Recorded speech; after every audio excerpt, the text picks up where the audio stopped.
Надеюсь, что все стороны, и с российской, и с американской стороны, в полном объеме будут выполнять свои обязательства. In 2012, Russian President Vladimir Putin and Exxon CEO Rex Tillerson, Donald Trump's nominee for Secretary of State, raised a glass of champagne as Exxon signed a widely coveted deal to explore Russia's Arctic.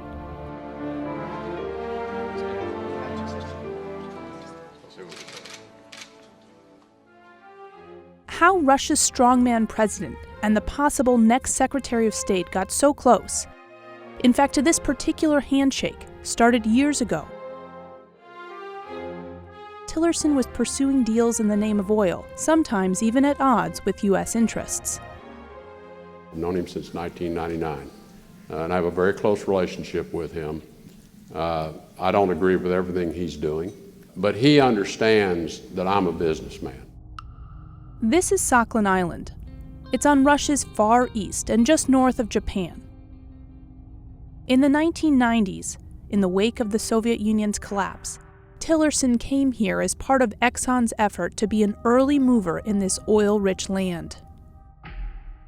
But the scene was riddled with corruption and legal hurdles. A constant issue in the negotiations, Tillerson said, was that Russian officials think, quote, "Here come the powerful Americans that won the Cold War, and now they're going to come in and tell us how messed up we are and how we got it all wrong." But after Putin's inauguration in 2000, Tillerson said, quote, "Things really started coming together. Not just for the oil project, but for the relationship between Putin and Tillerson too. At the time, Putin's Kremlin was reevaluating those early deals forged after the Soviets' fall, that they thought were too favorable to foreign oil companies. Tillerson navigated this atmosphere by partnering with and giving a controlling stake to Russia's state-controlled oil company Rosneft in what would become the Sakhalin 1 project. It was an enormous technological feat, drilling record-breaking miles beneath the sea floor. And Tillerson would go on to become CEO at Exxon in 2006, in part because of the reputation he built on the Sakhalin 1 project.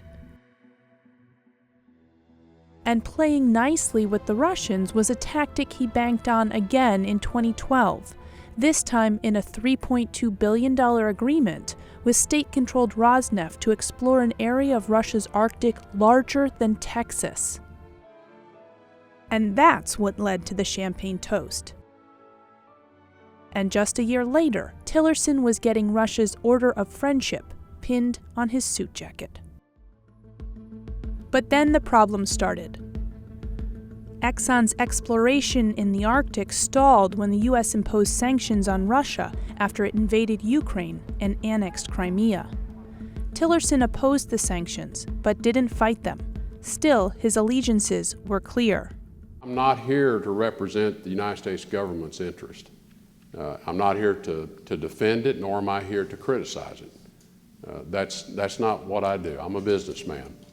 But if he wins approval from Washington, Tillerson will have to put business aside as he navigates the move from CEO to Secretary of State and faces off against Putin on everything from sanctions to cyber attacks to Syria.